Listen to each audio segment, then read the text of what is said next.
ನಮಸ್ಕಾರ, ವಿವಿಸಿ ನ್ಯೂಸ್ಗೆ ಸ್ವಾಗತ. ನಾನು ತುಳಸಿ ಹರೀಶ್. ಇದು ಈ ಕ್ಷಣದ ಹೆಡ್ಲೈನ್ಸ್. ಸಂಸದ ಪ್ರಜ್ವಲ್ ರೇವಣ್ಣ ಪೆನ್ ಡ್ರೈವ್ ಪ್ರಕರಣದಲ್ಲಿ ಡಿಸಿಎಂ ಡಿಕೆ ಶಿವಕುಮಾರ್ ಅಧಿಕಾರ ದುರುಪಯೋಗ ಪಡಿಸಿಕೊಂಡಿದ್ದಾರೆ. ಕೂಡಲೇ ಅವರನ್ನ ಸಂಪುಟದಿಂದ ಕೈಬಿಡುವಂತೆ ಒತ್ತಾಯ. ಜಿಲ್ಲಾ ಜೆಡಿಎಸ್ನಿಂದ ಬೃಹತ್ ಪ್ರತಿಭಟನೆ. ಭಗವಂತನ ಆಣೆ, ಯಾವ ಸಂತ್ರಸ್ತೆಯನ್ನ ನಾನು ಭೇಟಿ ಮಾಡಿಲ್ಲ. ದೇವರಾಜೇಗೌಡ ಹೇಳುತ್ತಿರುವುದು ಹಸಿ ಸುಳ್ಳು. ಹಾಸನ ಲೋಕಸಭಾ ಕ್ಷೇತ್ರದ ಕಾಂಗ್ರೆಸ್ ಅಭ್ಯರ್ಥಿ ಶ್ರೇಯಸ್ ಪಟೇಲ್ ಸ್ಪಷ್ಟನೆ. ಹಣಕ್ಕಾಗಿ ಬಿಜೆಪಿ ಮುಖಂಡ ಹಾಗೂ ವಕೀಲ ದೇವರಾಜೇಗೌಡ ಸುಳ್ಳು ಆರೋಪ ಮಾಡುತ್ತಿದ್ದಾರೆ. ತಾಕತ್ತಿದ್ದರೆ ಪೂರ್ಣ ವಿಡಿಯೋ ಬಿಡುಗಡೆ ಮಾಡಲಿ. ಕಾಂಗ್ರೆಸ್ ಮುಖಂಡ ಎಚ್ಕೆ ಮಹೇಶ್ ಆಗ್ರಹ. ಸಂಸದ ಪ್ರಜ್ವಲ್ ರೇವಣ್ಣ ಅವರನ್ನ ಸುತ್ತಿಕೊಂಡಿರುವ ಪೆನ್ ಡ್ರೈವ್ ಹಂಚಿಕೆ ವಿಚಾರದಲ್ಲಿ ಡಿಸಿಎಂ ಡಿಕೆ ಶಿವಕುಮಾರ್ ಅವರು ಅಧಿಕಾರ ದುರುಪಯೋಗ ಪಡಿಸಿಕೊಂಡಿದ್ದು, ಕೂಡಲೇ ಅವರನ್ನ ಸಂಪುಟದಿಂದ ಕೈಬಿಡುವಂತೆ ಒತ್ತಾಯಿಸಿ ಜಿಲ್ಲಾ ಜೆಡಿಎಸ್ ವತಿಯಿಂದ ಇಂದು ಬೃಹತ್ ಪ್ರತಿಭಟನೆ ನಡೆಸಲಾಯಿತು. ಇದೇ ವೇಳೆ ಮಾಜಿ ಸಚಿವ ಎಚ್ಡಿ ರೇವಣ್ಣ ಅವರನ್ನ ತಕ್ಷಣ ಬಿಡುಗಡೆ ಮಾಡಬೇಕು. ಇಡೀ ಪ್ರಕರಣದ ರೂವಾರಿಗಳು ಎನ್ನಲಾದ ಲೋಕಸಭೆ ಚುನಾವಣೆ ಕಾಂಗ್ರೆಸ್ ಅಭ್ಯರ್ಥಿ ಶ್ರೇಯಸ್ ಪಟೇಲ್, ಕಾರು ಚಾಲಕ ಕಾರ್ತಿಕ್ ಗೌಡ, ಹೊಳೆನರಸೀಪುರ ಪುರಸಭೆ ಮಾಜಿ ಅಧ್ಯಕ್ಷ ಪುಟ್ಟರಾಜು ಅಲಿಯಾಸ್ ಪುಟ್ಟಿ ಹಾಗೂ ಮಾಜಿ ಸಚಿವ ಎಲ್ಆರ್ ಶಿವರಾಮೇಗೌಡ ಅವರ ವಿರುದ್ಧವೂ ಪ್ರಕರಣ ದಾಖಲಿಸಿ ತನಿಖೆ ನಡೆಸಬೇಕು ಎಂದು ಒತ್ತಾಯಿಸಿದರು. ನಗರದ ಹೇಮಾವತಿ ಪ್ರತಿಮೆ ಬಳಿಯಿಂದ ಹೊರಟ ಶಾಸಕರು, ಮಾಜಿ ಶಾಸಕರು, ಮುಖಂಡರು ಹಾಗೂ ಸಾವಿರಾರು ಕಾರ್ಯಕರ್ತರು ಎನ್ಆರ್ ವೃತ್ತದಲ್ಲಿ ಡಿಸಿಎಂ ಡಿಕೆಶಿ ಹಾಗೂ ಶಿವರಾಮೇಗೌಡ ಅವರ ಪ್ರತಿಕೃತಿ ದಹಿಸಿ ಶಿವಕುಮಾರ್ ಅವರ ಪ್ರತಿಕೃತಿಗೆ ಚಪ್ಪಲಿಯಿಂದ ಹೊಡೆದು ದಹಿಸಿ ಆಕ್ರೋಶ ವ್ಯಕ್ತಪಡಿಸಿದರು. ಘೋಷಣೆ ಕೂಗಿ ತಮ್ಮ ಆಕ್ರೋಶ ಹೊರಹಾಕಿದರು. ಈ ವೇಳೆ ಮಾತನಾಡಿದ ಹಲವರು, ಇಡೀ ಪ್ರಕರಣದ ಹಿಂದೆ ರಾಜ್ಯ ಸರ್ಕಾರದ ಷಡ್ಯಂತ್ರ ಅಡಗಿದೆ. ಎಸ್ಐಟಿ ಮೇಲೆ ನಮಗೆ ನಂಬಿಕೆ ಇಲ್ಲ. ಹಾಗಾಗಿ ಪ್ರಕರಣವನ್ನ ಸಿಬಿಐ ಸೇರಿದಂತೆ ಉನ್ನತ ಮಟ್ಟದ ತನಿಖೆ ನಡೆಸುವಂತೆ ಆಗ್ರಹಿಸಿದರು. ಈ ಸಂಬಂಧ ಸಿಎಂ ಸಿದ್ದರಾಮಯ್ಯ ಅವರು ಕೂಡಲೇ ಕ್ರಮ ಜರುಗಿಸಬೇಕು. ಅಲ್ಲದೆ ಇವರೊಂದಿಗೆ ಪೆನ್ ಡ್ರೈವ್ ಹಂಚಿಕೆಯಲ್ಲಿ ಭಾಗಿಯಾಗುವ ಮೂಲಕ ಮಹಿಳೆಯರು, ಹೆಣ್ಣು ಮಕ್ಕಳ ಮಾನ ಹರಾಜಾಗುವಲ್ಲಿ ಪ್ರಮುಖ ಪಾತ್ರ ವಹಿಸಿರುವ ಡಿಸಿಎಂ ಸೇರಿದಂತೆ ಮಾಜಿ ಸಂಸದ ಎಲ್ಆರ್ ಶಿವರಾಮೇಗೌಡ, ಹಾಸನ ಲೋಕಸಭಾ ಕ್ಷೇತ್ರದ ಕಾಂಗ್ರೆಸ್ ಅಭ್ಯರ್ಥಿಯಾಗಿದ್ದ ಶ್ರೇಯಸ್ ಪಟೇಲ್, ಕಾರು ಚಾಲಕ ಕಾರ್ತಿಕ್, ಹೊಳೆನರಸೀಪುರ ಪುರಸಭೆ ಮಾಜಿ ಅಧ್ಯಕ್ಷ ಪುಟ್ಟರಾಜು ಅಲಿಯಾಸ್ ಪುಟ್ಟಿ ಅವರ ವಿರುದ್ಧ ಮಾನಹಾನಿ ಪ್ರಕರಣ ದಾಖಲಿಸಿ ಸೂಕ್ತ ತನಿಖೆ ನಡೆಸಿ ಕಾನೂನು ಕ್ರಮ ಕೈಗೊಳ್ಳಬೇಕೆಂದು ಆಗ್ರಹಿಸಿದರು. ಅರಕಲಗೂಡು ಶಾಸಕ ಎ ಮಂಜು ಮಾತನಾಡಿ, ಪಿತೂರು ಮಾಡಿ ಎಚ್ಡಿ ರೇವಣ್ಣ ಅವರನ್ನ ಬಂಧಿಸಿದ್ದಾರೆ. ಇಂತಹ ನೀಚ ರಾಜಕಾರಣ ಯಾರು ಮಾಡಬಾರದು. ಇವರು ಮಾಡಿರುವ ಕೃತ್ಯವನ್ನ ದೇವರು ಕ್ಷಮಿಸುವುದಿಲ್ಲ. ಯಾರು ಇದನ್ನೆಲ್ಲ ಮಾಡಿಸಿದ್ದಾರೆ ಅವರ ಹೆಸರು ಮುಂದೆ ಹೊರಬರಲಿದೆ. ಒಂದು ಕುಟುಂಬದ ವಿರುದ್ಧ ಈ ರೀತಿ ಮಾಡಬಾರದು. ಪ್ರಕರಣವನ್ನ ರಾಜ್ಯ ಸರ್ಕಾರ ಸಿಬಿಐಗೆ ವಹಿಸಬೇಕು. ನಾನು ದೇವೇಗೌಡರಿಗೆ ಸಾಂತ್ವನ ಹೇಳಿದ್ದೇನೆ ಎಂದರು. ಇವತ್ತು ಕರ್ನಾಟಕ ರಾಜಕೀಯದಲ್ಲಿ ನಮ್ಮ ಸಮುದಾಯನ ಟಾರ್ಗೆಟ್ ಮಾಡಿ ಪೊಲಿಟಿಕಲ್ ಷಡ್ಯಂತ್ರವನ್ನು ಮಾಡಿರ್ತಕ್ಕಂಥದ್ದು ಎಲ್ರಿಗೂ ಜಾಗೃತಾಗಿದೆ. ಈಗ ನಮಗೆ ಅವತ್ತು ವೈರಲ್ ಆಗಿದ್ದ ಬಗ್ಗೆ ನಮ್ಗೆ ಚರ್ಚೆ ಇಲ್ಲ. ಮಾಡಿ SIT ಆಗಿ ಅದ್ರ ಬಗ್ಗೆ ಉಪ್ಪಿನಿಂದ ನೀರು ಕುಡಿತಾರೆ ಅಂತೇಳಿ ನಮ್ಮ ನಾಯಕರು ಹೇಳ್ಬಿಟ್ಟಿದ್ದಾರೆ. ಅದ್ರ ಬಗ್ಗೆ ನಾವು ಸ್ವಾಗತವನ್ನು ಮಾಡಿದ್ವಿ. ವಿನಾಕಾರಣ ರೇವಣ್ಣವ್ರನ್ನ ಇದಕ್ಕೆ ಎಳೆದು ಕೇಸಿಗೆ ತರ್ತಕ್ಕಂಥದ್ದು ಅದು ತಪ್ಪದು. ಅವರು ದೇವೇಗೌಡ ಕುಟುಂಬ ಮುಗಿಸ್ಬಿಟ್ರೆ ನಿಮ್ಮ ರಾಜಕೀಯದಲ್ಲಿ ಯಾರೂ ಇರೋದಿಲ್ಲ. ನಾವೆಲ್ಲ ಹಾಸನ ಜಿಲ್ಲೆಯಲ್ಲಿದ್ದೀವಿ, ಮಂಡ್ಯ ಇದ್ದೀವಿ, ಕನಕಪುರ ಇದ್ದೀವಿ, ಕೋಲಾರ ಇದ್ದೀವಿ. ಅವ್ರ ಜಿಲ್ಲೆನೂ ಇಲ್ಲ. ಬಹುಶಃ ಅದು ಜೇನುಗೂಡಿಗೆ ಕಲ್ಲೊಟ್ಟಿದ್ದಾರೆ. ನಾಲ್ಕು ಒಳ್ಳೇದಲ್ಲ. SIT ತನಿಖೆ ಬಗ್ಗೆ ನಿಮಗೆ ನಂಬಿಕೆ ಇದೆಯಾ ಅಥವಾ ಬೇರೆ SIT ಬಗ್ಗೆ ಇತ್ತು. ಈಗ ಈ ಆಡಿಯೋ ಗಿಡಿಯೋ ಎಲ್ಲ ಬಂದ್ಮೇಲೆ SIT ಬಗ್ಗೆ ಅನುಮಾನ ಬರ್ತದೆ. ಸೊ ಅನುಮಾನ ಪರಿಹಾರ. ಶ್ರವಣಬೆಳಗೊಳ ಶಾಸಕ ಬಾಲಕೃಷ್ಣ ಮಾತನಾಡಿ, SIT ಸರಿಯಾದ ದಾರಿಯಲ್ಲಿ ಸಾಗದೆ ಅಡ್ಡದಾರಿ ಹಿಡಿಯುತ್ತಿದೆ. ರಾಜ್ಯ ಸರ್ಕಾರದ ಕೈಗೊಂಬೆಯಾಗಿ ಕೆಲಸ ಮಾಡುತ್ತಿದೆ. ಸುಳ್ಳು ಆರೋಪ ಹೊರಿಸಿ ರೇವಣ್ಣ ಅವರನ್ನ ಬಂಧಿಸಿದ್ದಾರೆ. ಕೂಡಲೇ ಬಿಡುಗಡೆ ಮಾಡಬೇಕು. ಪೆನ್ ಡ್ರೈವ್ ಹಂಚಿರುವ ಎಲ್ಲರಿಗೂ ಶಿಕ್ಷೆ ಆಗಬೇಕು. ಸಾಮಾಜಿಕ ಜಾಲತಾಣದಲ್ಲಿ ಹರಿಬಿಟ್ಟುವವರ ವಿರುದ್ಧ ಕಠಿಣ ಕ್ರಮ ಆಗಬೇಕು ಎಂದರು. ಒಂದು ದೇವರಾಜೇಗೌಡ ಸುದ್ದಿಗೋಷ್ಠಿ ಕೂಡ ಈ ರಾಜ್ಯ ರಾಷ್ಟ್ರಕ್ಕೆ ಗೊತ್ತಾಗಿದೆ. ಇವತ್ತು ನಾವು SIT ಸಂಸ್ಥೆಯನ್ನ ಸರ್ಕಾರ ಅಶ್ಲೀಲ ವಿಡಿಯೋಗಳಿಗೆ ಸಂಬಂಧಿಸಿದಂತೆ, ಪೆನ್ ಡ್ರೈವ್ಗೆ ಸಂಬಂಧಿಸಿದಂತೆ ರಚನೆ ಮಾಡಿದ್ದನ್ನು ನಾವೆಲ್ಲರೂ ಕೂಡ ಪ್ರಾರಂಭದಲ್ಲಿ ಸ್ವಾಗತವನ್ನು ಮಾಡಿದ್ವು. ಆದರೆ SIT ತನಿಖಾ ಸಂಸ್ಥೆ ದಾರಿ ತಪ್ತಾ ಇರ್ತಕ್ಕಂಥದ್ದು ಎಲ್ಲರಿಗೂ ಕೂಡ ಅನುಮಾನ ಕಾಡ್ತಾ ಇದೆ. ಬಹುಶಃ ಅದರಲ್ಲೂ ಕೂಡ ನಿನ್ನೆ ದಿವಸ ದೇವರಾಜೇಗೌಡರನ್ನ ತನಿಖಾ ಸಂಸ್ಥೆ ನೋಟಿಸ್ ಕೊಟ್ಟು ಅವರು ಆಹ್ವಾನಿಸಿದಾಗ ಇದೊಂದು ಪ್ಯಾರವನ್ನು ಬಿಟ್ಟು ಉಳಿದಿದ್ದನ್ನು ಹೇಳಿಕೆ ಮಾಡಿ ಅಂತ ಅಂದಾಗ ಸನ್ಮಾನ್ಯ ದೇವರಾಜೇಗೌಡರು ಇಲ್ಲಿ ನ್ಯಾಯ ಸಿಗಲ್ಲ ಅಂತ ಬೆಂಗಳೂರು ಸುದ್ದಿಗೋಷ್ಠಿನಲ್ಲಿ ವಿವರವಾದಂಥ ವಿಚಾರಗಳನ್ನು ತಿಳಿಸಿ ಕೆಲವನ್ನ ಅವಾಯ್ಡ್ ಮಾಡಿ ಇಟ್ಕೊಂಡಿದ್ದಾರೆ. ವಿಡಿಯೋ ಆಡಿಯೋ ತುಣುಕನ್ನು ಮಾತ್ರ ತೋರ್ಪಡಿಸಿದ್ದಾರೆ. ಬಹುಶಃ ಅದನ್ನು ನಾನು ಕೇಳಿದಾಗ ಇಡೀ ರಾಜ್ಯದ ಜನತೆ ದಿಗ್ಭ್ರಮೆಗೊಂಡಿದೆ. ಇದರ ಹಿಂದೆ ಯಾರು ಹುನ್ನಾರ ಇದೆ. ಇವತ್ತು ಪೆನ್ ಡ್ರೈವ್ನ ಇವತ್ತು ದುರುದ್ದೇಶದಿಂದ ಬಳಕೆ ಮಾಡ್ಕೊತಾ ಇದ್ದಾರೆ, ರಾಜಕೀಯ ದುರುದ್ದೇಶಕ್ಕೆ ಅಂತಕ್ಕಂಥದ್ದನ್ನು ಸಾಬೀತಾಗ್ತಾ ಇರುವಂಥ ಒಂದು ಹಿನ್ನೆಲೆ. ಇವತ್ತು ದೇಶದ ಗೌರವಾನ್ವಿತ ಪ್ರಧಾನಮಂತ್ರಿಗಳ ಬಗ್ಗೆ ಇವತ್ತು ದೇಶನ ವಿಶ್ವ ನಾಯಕತ್ವಕ್ಕೆ ಕೊಂಡೊಯ್ತಿರ್ತಕ್ಕಂಥವ್ರು ಮುಸಲ್ಮಾನ ನರೇಂದ್ರ. ನಿನ್ನೆ ತಾನೇ ರಾಜ್ಯ ಮಟ್ಟದಲ್ಲಿ BJP ಮುಖಂಡರಂಥ ದೇವರಾಜೇಗೌಡರು ಪತ್ರಿಕಾಗೋಷ್ಠಿಯನ್ನು ಕರೆದು ಈ ಒಂದು ಲೈಂಗಿಕ ಹಗರಣ ವಿಶೇಷವಾಗಿ ಅದನ್ನು ಡಿಸ್ಟ್ರಿಬ್ಯೂಟ್ ಮಾಡಿದರ ಒಂದು ವಿಚಾರವಾಗಿ ಅನೇಕ ವಿಚಾರಗಳನ್ನ ಬೆಳಕಿಗೆ ತರ್ತಕ್ಕಂಥ ಕೆಲಸ ಮಾಡಿದರು. ನೇರವಾಗಿ ಆಪಾದನೆ ಮಾಡಿದ್ರಲ್ಲಿ ಡಿ ಕೆ ಶಿವಕುಮಾರ್ ಅವರ ಕೈವಾಡ ಇದೆ ಅಂತ. ಡಿ ಕೆ ಶಿವಕುಮಾರ್ ಅವರು ವಾಯ್ಸ್ ರೆಕಾರ್ಡ್ ಮಾಡ್ಕೊಂಡಿದ್ದಾರೆ. ಅನೇಕ ಆಮಿಷಗಳನ್ನು ತೋರ್ಬಿಟ್ಟು ನಾನೇ ಡಿಸ್ಟ್ರಿಬ್ಯೂಟ್ ಮಾಡಿದೆ ಅಂತ ಅರ್ಥ ಬರೋ ರೀತಿಯಲ್ಲಿ ಡಿ ಕೆ ಶಿವಕುಮಾರ್ ಮಾತಾಡಿದಂಥದ್ದನ್ನು ಸಹ ನಾವು ಗಮನಿಸಿದ್ದೇವೆ. ಯಾವನ ಮಾನ ಮರ್ಯಾದೆ, ಯಾವ ಮಹಿಳೆ ಆಗಲಿ, ಸಹೋದರಿ ಆಗಲಿ, ತಾಯಿ ಆಗಲಿ, ಹರಾಜಾದರೂ ಪರವಾಗಿಲ್ಲ, ನಮ್ಮ ಗದ್ದಿಗೆ ಗಟ್ಟಿಯಾಗಬೇಕು, ನಾನು ಮುಖ್ಯಮಂತ್ರಿ ಆಗಬೇಕು, ಅದಕ್ಕೆ ತೊಡಗಾಗಿರ್ತಕ್ಕಂಥದ್ದು ಜಾತ್ಯತೀತ ಜನತಾದಳ. ಜಾತ್ಯತೀತ ಜನತಾದಳ BJP ಮೈತ್ರಿಯಿಂದ ನಮ್ಮ ಕಾಂಗ್ರೆಸ್ಗೆ ತೊಡಕೊಂಡಾಗ್ತಾಯಿದೆ. ಈಗ ನಡೆದಿರ್ತಕ್ಕಂಥ 14 ಲೋಕಸಭಾ ಕ್ಷೇತ್ರ, ಇವತ್ತು ನಡೀತಕ್ಕಂಥ 14 ಕ್ಷೇತ್ರಗಳಲ್ಲಿ 0 ಸುತ್ತಕ್ಕಂಥದ್ದು ಗ್ಯಾರಂಟಿ ಎಂದು ಮನವರಿಕೆ ಆಗಿ ಕೆಟ್ಟ ಹೆಸರು ತರಬೇಕು. ಜಾತ್ಯತೀತ ಜನತಾದಳ ಮುಗಿಸಾಗಿ ಯಾರಿಗೂ ಹಾಕಲ್ಲ, ಅದನ್ನು ಮನಗಂಟಾದ್ರು ಇವ್ರ ಕುಟುಂಬದಲ್ಲೇ ಏನಾದ್ರು ಮಾಡಿದರೆ ಈ ಜಿಲ್ಲೆಗೆ. ಈ ಸಂದರ್ಭದಲ್ಲಿ ಜೆಡಿಎಸ್ ಜಿಲ್ಲಾಧ್ಯಕ್ಷ ಕೆಎಸ್ ಲಿಂಗೇಶ್, ಶಾಸಕರಾದ ಸಿಎನ್ ಬಾಲಕೃಷ್ಣ, ಎ ಮಂಜು, ಮಾಜಿ ಶಾಸಕ ಎಚ್ಕೆ ಕುಮಾರಸ್ವಾಮಿ, ವಿವಿಧ ತಾಲೂಕು ಘಟಕಗಳ ಅಧ್ಯಕ್ಷರಾದ ತೋಚ ಅನಂತ ಸುಬ್ಬರಾಯ, ಮಂಜೇಗೌಡ, ಎಸ್ ದ್ಯಾವೇಗೌಡ, ಪರಮ ದೇವರಾಜೇಗೌಡ, ಮುಖಂಡರಾದ ಎನ್ಆರ್ ಸಂತೋಷ್, ಜಿಲ್ಲಾ ಮಾಧ್ಯಮ ವಕ್ತಾರ ಹೊಂಗೆರೆ ರಘು, ಮುಖಂಡರಾದ ಗಿರೀಶ್, ಸಿಆರ್ ಶಂಕರ್, ಸುಮಾ, ಪ್ರೇಮಮ್ಮ, ಬಿದಿರಿಕೆರೆ ಜಯರಾಮ್ ಮೊದಲಾದವರಿದ್ದರು. ಭಗವಂತನ ಆಣೆ, ಯಾವ ಸಂತ್ರಸ್ತೆಯರನ್ನ ನಾನು ಭೇಟಿ ಮಾಡಿಲ್ಲ. ದೇವರಾಜೇಗೌಡ ಹೇಳುತ್ತಿರುವುದು ಹಸಿ ಸುಳ್ಳು ಎಂದು ಹಾಸನ ಲೋಕಸಭಾ ಕ್ಷೇತ್ರದ ಕಾಂಗ್ರೆಸ್ ಅಭ್ಯರ್ಥಿ ಶ್ರೇಯಸ್ ಪಟೇಲ್ ಹೇಳಿದರು. ಹೊಳೆನರಸೀಪುರದಲ್ಲಿ ಸುದ್ದಿಗಾರರೊಂದಿಗೆ ಮಾತನಾಡಿದ ಅವರು, ಬಿಜೆಪಿ ಮುಖಂಡ ದೇವರಾಜೇಗೌಡ ಇಲ್ಲಸಲ್ಲದ ಆರೋಪ ಮಾಡಿದ್ದಾರೆ. ಸುಳ್ಳಿನ ಸುರಿಮಳೆಯನ್ನ ನಮ್ಮ ನಾಯಕರು ನಮ್ಮ ಮೇಲೆ ಮಾಡಿದ್ದಾರೆ. ಅದರಲ್ಲಿ ಯಾವುದೇ ಸತ್ಯಾಂಶವಿಲ್ಲ ಎಂದರು. ನಾನು ಯಾವುದೇ ಸಂತ್ರಸ್ತೆಯನ್ನ ಭೇಟಿ ಮಾಡಿಲ್ಲ. ಸ್ಕೈಬರ್ಡ್ ಹೋಟೆಲ್ನಲ್ಲಿ ಸಿಸಿಟಿವಿ ವಿಡಿಯೋ ಇದೆ, ಪರಿಶೀಲನೆ ನಡೆಸಲಿ. ಹಾಸನ ಹೊಳೆನರಸೀಪುರದಲ್ಲಿ ಬಹಿರಂಗವಾಗಿ ಚರ್ಚೆ ಬರಲಿ. ನನ್ನ ಪಾತ್ರ ಇದೆ ಎಂದು ಸಾಬೀತು ಮಾಡಿದರೆ ರಾಜಕೀಯದಿಂದ ನಿವೃತ್ತಿ ಪಡೆಯುತ್ತೇನೆ. ಜೂನ್ 4ರಂದು ಜನರ ಆಶೀರ್ವಾದದಿಂದ ಗೆದ್ದರೆ ಅಂದೇ ರಾಜೀನಾಮೆ ಕೊಡುತ್ತೇನೆ. ಇವರು ಎಸ್ಐಟಿ ತನಿಖೆ ದಿಕ್ಕು ತಪ್ಪಿಸುತ್ತಿದ್ದಾರೆ. ಅವರು ಬಿಜೆಪಿ, ಜೆಡಿಎಸ್, ಕಾಂಗ್ರೆಸ್ ಯಾವ ಪಕ್ಷದಲ್ಲಿ ಇದ್ದಾರೆ? ಎನ್ನ ವೃತ್ತದಲ್ಲಿ ಎಲ್ಇಡಿ ಹಾಕಿಸಿ ವಿಡಿಯೋ ತೋರಿಸುತ್ತೇನೆ ಅಂತ ಹೇಳಿದವರು ಯಾರು ಎಂದು ಪ್ರಶ್ನಿಸಿದ ಅವರು, ಈ ಪ್ರಕರಣ ಸರಿಯಾಗಿ ತನಿಖೆ ನಡೆಯಬೇಕು. ದೇವರಾಜೇಗೌಡ ಅವರ ಮೇಲೆ ಮಾನನಷ್ಟ ಮೊಕದ್ದಮೆ ದಾಖಲಿಸುತ್ತೇನೆ.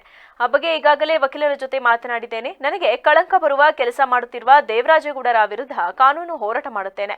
ಪೆನ್ಡ್ರೈವ್ ವಿಚಾರ ಮಾತನಾಡಲು ಅಸಹ್ಯ ಆಗುತ್ತೆ. ನಾನು ಸುಸಂಸ್ಕೃತ ಕುಟುಂಬದಿಂದ ಬಂದವನು, ಅಕ್ಕ ತಂಗಿಯರ ಜೊತೆ ಬೆಳೆದವನು. ಈ ಗೊಜ್ಜೆ ರಾಜಕಾರಣಕ್ಕೆ ಕಾರಣ ದೇವರಾಜೇಗೌಡ. ಎಸ್ಐಟಿ ದಿಕ್ಕು ತಪ್ಪಿಸಲು ಈ ರೀತಿ ಮಾತನಾಡುತ್ತಿದ್ದಾರೆ. ತಾನು ತಿಂದು ಬೇರೆಯವರ ಬಾಯಿಗೆ ಒರೆಸುತ್ತಿದ್ದಾರೆ. ದೇವರಾಜೇಗೌಡ ಬದ್ಧತೆ ಇಲ್ಲದ ರಾಜಕಾರಣಿ. ಇವರು ರಾಜಕಾರಣಿನೋ ವಕೀಲನೋ ಗೊತ್ತಿಲ್ಲ. ಇದೆಲ್ಲ ರಾಜಕೀಯ ಷಡ್ಯಂತ್ರ. ಈ ತನಿಖೆ ದಿಕ್ಕು ತಪ್ಪಿಸುವ ಕೆಲಸ ವಹಿಸಿಕೊಂಡಿದ್ದಾರೆ. ನಾನು ಯಾವ ತನಿಖೆಗಾದರೂ ನಾನು ಸಿದ್ಧ. ನನ್ನ ಹೆಸರು ಏಕೆ ತೆಗೆದುಕೊಂಡಿದ್ದಾರೆ ಗೊತ್ತಿಲ್ಲ. ನಾನು ಚರ್ಚೆಗೆ ಸಿದ್ಧನಿದ್ದೇನೆ. ನನ್ನ ಮುಂದೆ ದಾಖಲೆ ತೋರಿಸಲಿ. ಆಡಿಯೋಗಳನ್ನ ಅವರೇ ಸೃಷ್ಟಿ ಮಾಡಿದ್ದಾರೆ ಎಂದು ಹರಿಹಾಯ್ದರು. ಬಿಜೆಪಿ ಮುಖಂಡ ಮತ್ತು ವಕೀಲ ಅಂತ ದೇವರಾಜೇಗೌಡ ಅವರು ಇಲ್ಲಸಲ್ಲದ ಆರೋಪ ಮಾಡಿ ಒಂದು ಸುಳ್ಳಿನ ಸುರಿಮಳೆನೆ ನಮ್ಮ ಪಕ್ಷದ ನಾಯಕರುಗಳಂತಹ ದಿನ ಸರ್ಕಾರದ ಮುಖ್ಯಮಂತ್ರಿಗಳು, ನಮ್ಮ ಉಪಮುಖ್ಯಮಂತ್ರಿಗಳ ಮೇಲೆ, ನನ್ನ ಮೇಲೆ ಇಲ್ಲಸಲ್ಲದ ಆರೋಪಗಳನ್ನ ಮಾಡಿದ್ದಾರೆ. ಅದೆಲ್ಲ ನಿಮಗೆ ಮಾಹಿತಿ ಇರುವಂಥದ್ದು. ಇದೆಲ್ಲ ನಾನು ಮಾಧ್ಯಮ ಮುಖಾಂತರಗಳಲ್ಲಿ ಸ್ಪಷ್ಟಪಡಿಸುವುದೇನಂತ ಹೇಳಿದ್ರೆ, ಇದು ಸುಳ್ಳಿನ ಕಂತೆಗಳನ್ನ ಮಾಧ್ಯಮಗಳ ಮುಂದೆ ನಿನ್ನೆ ಇಟ್ಟಿದ್ದಾರೆ. ಅದರಲ್ಲಿ ಹೇಳಿದ್ರಲ್ಲಿ ಯಾವುದೇ ಭಾಗಶಃ 1% ಸಹ ಸತ್ಯಾಂಶ ಇಲ್ಲದ ಮೇಲ್ನೋಟಕ್ಕೆ ಕಾಣ್ತದೆ. ಪಾರದರ್ಶಕವಾಗಿ ಎಸ್ಐಟಿಯಿಂದ ತನಿಖೆ ನಡೀತಾ ಇದೆ. ತನಿಖೆ ಆಗಲಿ ಅಂತ ನಾನು ಆಗ್ರಹಿಸಿದ್ರೆ ನಾನು ಒಬ್ಬ. ಹಾಗಾಗಿ ನನ್ನ ಮೇಲೇನು ಆರೋಪ ಮಾಡಿದ್ದಾರೆ, ಯಾವುದೋ ಒಂದು ಖಾಸಗಿ ರೆಸ್ಟೋರೆಂಟ್ ಅಲ್ಲಿ ಹೋಗಿ ಮಾತುಕತೆ ಮಾಡಿದ್ದಾರೆ ಹಾಗೆ ಹೀಗೆ ಅಂತ, ಅದು 100% ಶುದ್ಧ ಸುಳ್ಳು. ನಾನು ಬಹಿರಂಗವಾಗಿ ಅವ್ರಿಗೆ ನಾನು ಕೇಳ್ತಾ ಇದ್ದೀನಿ, ಚರ್ಚೆಗೆ ಬರ್ಲಿ, ಹಾಸನಕ್ಕೆ ಚರ್ಚೆಗೆ ಬರ್ಲಿ, ಬಹಿರಂಗವಾಗಿ ಹೊಳೆನರಸೀಪುರಕ್ಕೆ ಚರ್ಚೆಗೆ ಬರ್ಲಿ. ನಾನು ಮಾಡಿದ್ದೀನಿ ಅಂತ ಯಾವ್ದಾದ್ರು ಒಂದೇ ಒಂದು ಸಾಕ್ಷಿ ಇದ್ರೆ, ಯಾವ್ದಾದ್ರು ಒಂದು ಅವ್ರು ಹೇಳ್ತಾ ಇದಾರಲ್ಲ, ಈಗ ನಾನು ಹೇಳಿದ್ರೆ ರಾಜ್ಯವೇ ತಲೆ ತಗ್ಗಿಸುವ ಲೈಂಗಿಕ ಕಿರುಕುಳ ಹಗರಣ ಹೊರಬಂದ ನಂತರ ನಮ್ಮ ಸರ್ಕಾರ ಸಿಐಟಿ ತನಿಖೆಗೆ ಆದೇಶ ಮಾಡಿದೆ. ಆದರೂ ಈ ವಿಚಾರದಲ್ಲಿ ಹಣಕ್ಕಾಗಿ ಬಿಜೆಪಿ ಮುಖಂಡ ಹಾಗೂ ವಕೀಲ ಸುಳ್ಳು ಆರೋಪ ಮಾಡುತ್ತಿದ್ದಾರೆ ಎಂದು ಕಾಂಗ್ರೆಸ್ ಮುಖಂಡ ಎಚ್ಕೆ ಮಹೇಶ್ ದೂರಿದರು. ಇಂದು ಸುದ್ದಿಗೋಷ್ಠಿಯಲ್ಲಿ ಮಾತನಾಡಿದ ಅವರು, ದೌರ್ಜನ್ಯ ಎಸಗಿರುವ ವ್ಯಕ್ತಿ ದೇಶ ಬಿಟ್ಟು ಪರಾರಿಯಾಗಿದ್ದು ಆತನನ್ನ ಕರೆಸುವಂತೆ ನಾವು ಪ್ರತಿಭಟನೆ ಮಾಡಿದ್ದೇವೆ. ತನಿಖೆಯಲ್ಲಿ ಸಿಎಂ, ಡಿಸಿಎಂ ಯಾವುದೇ ಹಸ್ತಕ್ಷೇಪ ಮಾಡಲ್ಲ. ಆದರೂ ಅಶ್ಲೀಲ ವಿಡಿಯೋ ಬಿಡುಗಡೆಗೆ ಕಾರಣವಾಗಿರುವ ದೇವರಾಜೇಗೌಡ ಅವರೇ ನಿನ್ನೆ ಆಡಿಯೋ ರಿಲೀಸ್ ಮಾಡಿ ಇಡೀ ಪ್ರಕರಣದ ರೂವಾರಿ ಡಿಕೆಶಿ ಎಂದು ಹೇಳಿ ಬ್ಲಾಕ್ ಮೇಲ್ ಮಾಡುತ್ತಿದ್ದಾರೆ. ಆತ ತಲೆಕೆಟ್ಟಿರುವ ಮನುಷ್ಯ ಎಂದು ಕಿಡಿಕಾರಿದ್ರು. ಇದೇ ದೇವರಾಜೇಗೌಡ ಎನ್ಆರ್ ಸರ್ಕಲ್ನಲ್ಲಿ ಪೆನ್ಡ್ರೈವ್ ವಿಡಿಯೋ ಪ್ರದರ್ಶನ ಮಾಡುವೆ ಎಂದಿದ್ದರು. ನೀತಿಯ ರೇವಣ್ಣ ಕುಟುಂಬದ ವಿರುದ್ಧ ಆರೋಪ ಮಾಡುತ್ತಿದ್ದರು. ಇದೀಗ ಯೂ ಟರ್ನ್ ಹೊಡೆದಿದ್ದು ಇದು ಹಣಕ್ಕಾಗಿಯೋ ಅಥವಾ ತಲೆಕೆಟ್ಟು ಹೀಗೆ ಮಾಡ್ತಿದ್ದಾರೋ ಗೊತ್ತಿಲ್ಲ ಎಂದರು. ಶಿವರಾಮೇಗೌಡರು ಹೇಳಿರುವಂತೆ ಅವರಿಗೆ ತಾಕತ್ತಿದ್ರೆ ಪೂರ್ಣ ವಿಡಿಯೋ ಬಿಡುಗಡೆ ಮಾಡಲಿ ಎಂದು ಒತ್ತಾಯಿಸಿದ ಅವರು, ಕೂಡಲೇ ದೇವರಾಜೇಗೌಡ ಅವರನ್ನ ಬಂಧಿಸಬೇಕು. ಹೆಣ್ಣುಮಕ್ಕಳ ಮಾನಹರಣಕ್ಕೆ ಕಾರಣವೇ ದೇವರಾಜೇಗೌಡ, ಅವರೇ ಯಾಕೆ ಬಿಟ್ಟಿರಬಾರದು ಎಂದು ಪ್ರಶ್ನಿಸಿದ ಮಹೇಶ್ ಅವರನ್ನ ಬಂಧಿಸಿ ತನಿಖೆ ಮಾಡಲಿ ಎಂದು ಆಗ್ರಹಿಸಿದರು. ಬಗ್ಗೆ ಬೇರೆ ಹೊರ ಜಿಲ್ಲೆಯವರು ಕೆಟ್ಟದಾಗಿ ಮಾತಾಡ್ಕೊಳ್ತಕ್ಕಂಥ ಒಂದು ವಿಚಾರ ಬಯಲಿಗೆ ಬಂದಿದೆ. ಜೊತೆಗೆ ಈಗಾಗಲೇ SIT ತಂಡವನ್ನು ರಾಜ್ಯ ಸರ್ಕಾರ ರಚನೆ ಮಾಡಿದೆ. ಆ ರಚನೆಯಂತೆ ಅದು ಕೂಡ ಕಾರ್ಯವನ್ನು ನಿರ್ವಹಿಸ್ತಾ ಇದೆ. ಅದರ ಕೆಲಸಗಳು ಏನೇನು ಯಾವ ರೀತಿ ಮಾಡಬೇಕು ಅಂತೇಳಿ ಅದು ನಿರ್ವಹಿಸ್ತಾ ಇದೆ. ದೌರ್ಜನ್ಯ ಎಸಗಿರ್ತಕ್ಕಂಥ ವ್ಯಕ್ತಿ ದೇಶ ಬಿಟ್ಟು ಈಗಾಗಲೇ ಪರಾರಿ ಕೂಡ ಆಗಿದ್ದಾರೆ. ನಾವು ಈಗಾಗಲೇ ಒಂದು ಪ್ರತಿಭಟನೆ ಕೂಡ ಮಾಡಿ ಅವನನ್ನು ಕರೆಸಬೇಕು ಅಂತೇಳಿ ಒತ್ತಾಯನ ಕೂಡ ನಮ್ಮ ಜಿಲ್ಲಾ ಕಾಂಗ್ರೆಸ್ ವತಿಯಿಂದ ಈಗಾಗಲೇ ನಾವು ಮಾಡಿದ್ದೇವೆ. ಇಷ್ಟೆಲ್ಲದರ ಮಧ್ಯೆ ಕಾಂಗ್ರೆಸ್ನ ಮುಖ್ಯಮಂತ್ರಿಗಳು, ಉಪಮುಖ್ಯಮಂತ್ರಿಗಳು ಯಾವುದೇ ಹಸ್ತಕ್ಷೇಪ ಮಾಡದಲೆ ಯಾರು ಹೆಚ್ಚು ವಿಷಯ ಗ್ರಹಿಸುವ ಗುಣ ಬೆಳೆಸಿಕೊಂಡಿರುತ್ತಾರೆ ಅವರು ಜನರ ಮಧ್ಯೆ ನಿಂತು ಮಾತನಾಡುವ ಶಕ್ತಿ ಬೆಳೆಸಿಕೊಂಡು ಬಲಿಷ್ಠ ಪತ್ರಕರ್ತರಾಗುತ್ತಾರೆ ಎಂದು ಪತ್ರಿಕೋದ್ಯಮ ಮತ್ತು ಸಮೂಹ ಸಂವಹನದ ಮುಖ್ಯಸ್ಥರು ಹಾಗೂ ಮೈಸೂರು ಮಾನಸ ಗಂಗೋತ್ರಿ AMRC ನಿರ್ದೇಶಕರಾದ ಪ್ರೊಫೆಸರ್ MS ಸ್ವಪ್ನ ಕಿವಿಮಾತು ಹೇಳಿದರು. ನಗರದ RC ರಸ್ತೆ ಬಳಿ ಇರುವ ಸರ್ಕಾರಿ ಕಲಾ ಕಾಲೇಜು ಸಭಾಂಗಣದಲ್ಲಿ ಕಾಲೇಜು ಮತ್ತು ತಾಂತ್ರಿಕ ಶಿಕ್ಷಣ ಇಲಾಖೆ, ಸರ್ಕಾರಿ ಕಲಾ ವಾಣಿಜ್ಯ ಮತ್ತು ಸ್ನಾತಕೋತ್ತರ ಕಾಲೇಜು, ಸ್ವಾಯತ್ತ ಪತ್ರಿಕೋದ್ಯಮ ವಿಭಾಗ ಇವರ ಸಂಯುಕ್ತಾಶ್ರಯದಲ್ಲಿ ಹಮ್ಮಿಕೊಳ್ಳಲಾಗಿದ್ದ ಮಾಧ್ಯಮ ಲೋಕದ ಉದ್ಯೋಗಕ್ಕೆ ಪೂರ್ವಭಾವಿ ತಯಾರಿಗಳು ಹಾಗೂ ಸರ್ಕಾರಿ ಉದ್ಯೋಗಕ್ಕೆ ಪೂರ್ವಭಾವಿ ಸಿದ್ಧತೆ ಕುರಿತು ಒಂದು ದಿನದ ಶೈಕ್ಷಣಿಕ ವಿಶೇಷ ವಿಚಾರಣಾ ಸಂಕಿರಣವನ್ನು ಉದ್ಘಾಟಿಸಿ ಮಾತನಾಡಿದ ಅವರು, ವಿದ್ಯಾರ್ಥಿಗಳು ಪತ್ರಿಕೋದ್ಯಮದ ಇತಿಹಾಸ ತಿಳಿಯುವುದು ಬಹಳ ಮುಖ್ಯ. ಪ್ರಸ್ತುತದಲ್ಲಿ ಪ್ರತಿ ವಿಚಾರವನ್ನ ಸ್ಪರ್ಧಾತ್ಮಕವಾಗಿ ತೆಗೆದುಕೊಳ್ಳಬೇಕು. ಪ್ರಸ್ತುತದಲ್ಲಿ ಮಕ್ಕಳು ಓದುವುದನ್ನ ಕಡಿಮೆ ಮಾಡಿಬಿಟ್ಟಿದ್ದಾರೆ. ಹೆಚ್ಚಾಗಿ ಮೊಬೈಲ್ ಹಿಡಿದು ಇನ್ಸ್ಟಾಗ್ರಾಂ, ವಾಟ್ಸ್ಆಪ್ ಇತರ ಕಡೆಗಳ ಗಮನ ಹರಿಸಿ ಹೆಚ್ಚು ಓದಿದಷ್ಟು ನಮ್ಮ ಜ್ಞಾನ ಹೆಚ್ಚುತ್ತದೆ ಎಂದರು. ಹಿಸ್ಟಾರಿಕಲ್ ಇರಲೇಬೇಕು, which is very much important to have. ಐತಿಹಾಸಿಕವಾಗಿ ಹೇಗೆ ಬೆಳೆದು ಬಂದಿದೆ, ಇತಿಹಾಸ ಹೇಗಿದೆ, ನಮ್ಮದು ಪತ್ರಿಕೋದ್ಯಮ ಇರ್ಬೋದು ಹೇಗೆ ಬಂದಿದೆ, ಅದು ತುಂಬ important. But at the same time ನೀವುಗಳು ಹೇಗೆ ಈಗ ಸಬ್ಜೆಕ್ಟ್ಗೆ ಅಳವಡಿಸ್ಕೊಳ್ತೀರಾ, how the subject people are learning, ನಿಮ್ಮ ಎಕ್ಸ್ಪೋಜರ್ ಲೆವೆಲ್ ಹೇಗಿದೆ, ಅದ್ರ ಮೇಲೆ ಜರ್ನಲಿಸಮ್ ಡಿಪೆಂಡ್ ಆಗುತ್ತೆ. ಈಗ ನಾನು ಅದನ್ನೇ ಹೇಳ್ತಾ ಇದ್ದೆ ನಿಮ್ಮ ಇವ್ರಿಗೆ.